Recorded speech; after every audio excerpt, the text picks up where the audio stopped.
I always wanted to get into this series, and with the current series airing that's about to wrap up soon, I thought I'd get myself hyped up for this series. I never played any games before, so I'm sorry if I make terrible judgments, but I plan to play them, if I can find them. Hello everyone, I'm Newin, welcome to another edition of Newin Anime Review, and this one, 2006, Fate Stay Night.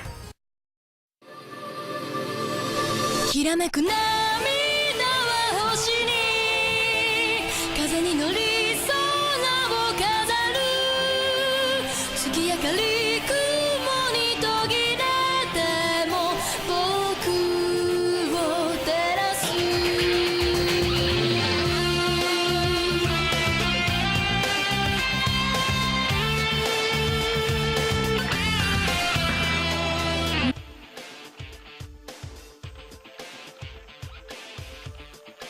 Fate Stay Night setting is based in a fictional city in Japan known as Fuyuki. There is a war going on between 7 masters and a servant, for the ultimate wish granting chalice known as the Holy Grail. Shiro Emiya, a normal student with little magical knowledge, gets himself forcibly dragged into the war after witnessing 2 heroic spirits clash in the duel, and being chased down by one of them, nearly getting himself killed, until he accidentally summons his own servant, Saber. Now here's my simple explanation of what the Holy Grail is, because it's vaguely described in the anime. Masters summon powerful heroic spirits known as servants. Now servants are a range of different characters from history, so you have your heroes from different times clash against one another for the Holy Grail, an ultimate wish granting device that lets you wish for anything. The Grail is given to the final master and servant that is left standing. Now obtaining something that gives you any wish is worth dying for. After learning all this, Shiro enters the war in order to stop innocent people from getting involved in the collateral damage due to the servants fighting. He also fights because he doesn't want anyone else to get hurt, especially his own servant, Saber. The story follows Shiro and Saber's relationship, where Shiro's constant views differs from Saber. The problem with Fate Stay Night's story is that it doesn't explain itself very well. The Holy Grail War itself is very confusing. Because there is magic in the world, they keep adding something towards magic. Because magic! The whole lore on Fate Stay Night is vaguely explained and can get confusing. That was somewhat fixed after the prequel was made. However, despite its confusing point, it has an interesting concept, taking heroes from different eras and having them fight one another to see who will win!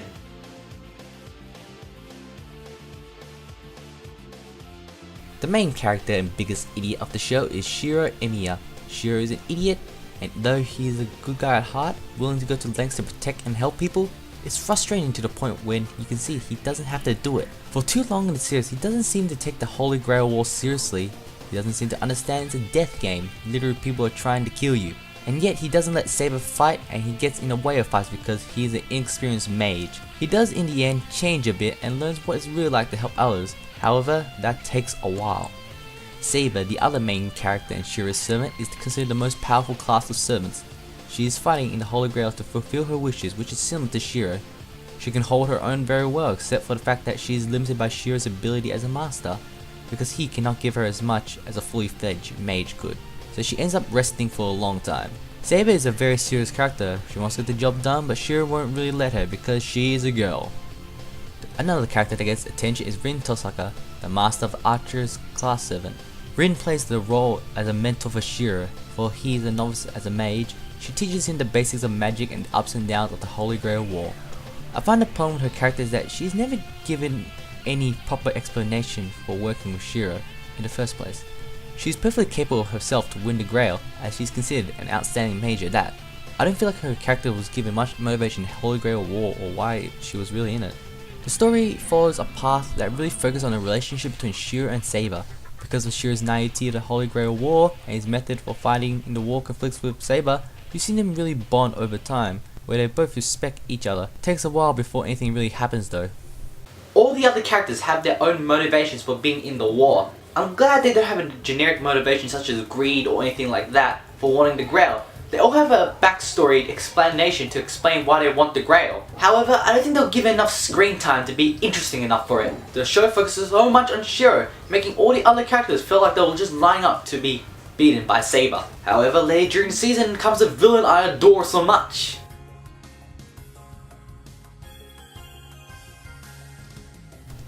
If you watched Ufo's rendition of the Fate series, you will know how much different and worse this adaptation is to that. Granted, it was made back in 2006, but you can see the animation being very average.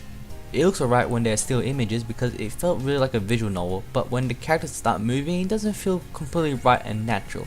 However, there is an exception for some action scenes looking pretty good, although not the most amazing thing I've ever seen in that area. And is it me, but do all the characters seem to have a chubby feel to them? And I know Saber's sword is supposed to be invisible, but when you see her fighting with it, it genuinely looks bad because it just looks like the animators were lazy to add a sword there. It just looks stupid at times. Plus, we thought it was a good idea to put a horribly 3D rendered dragon in it. Seriously? I can't say too much about the soundtrack because I don't think they were as good to listen to. The music suits the scenes that they were in, but it felt kind of generic and uninteresting. Except some of the fighting scenes soundtrack was sort of a step into something. I don't find opening and ending themes of Fate Stay Night that great. It didn't really fit well with its fantasy, adventure, action genre. However, the second one, to an extent, did.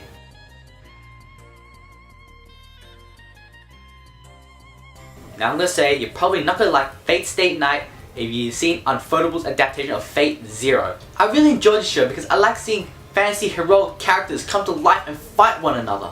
I enjoy seeing these characters from different eras interact with modern people, giving them some personality. And plus, since I did watch Fate Zero first, I got a slight satisfaction seeing characters come back from Fate Zero. It's a cool concept, I really enjoyed watching it.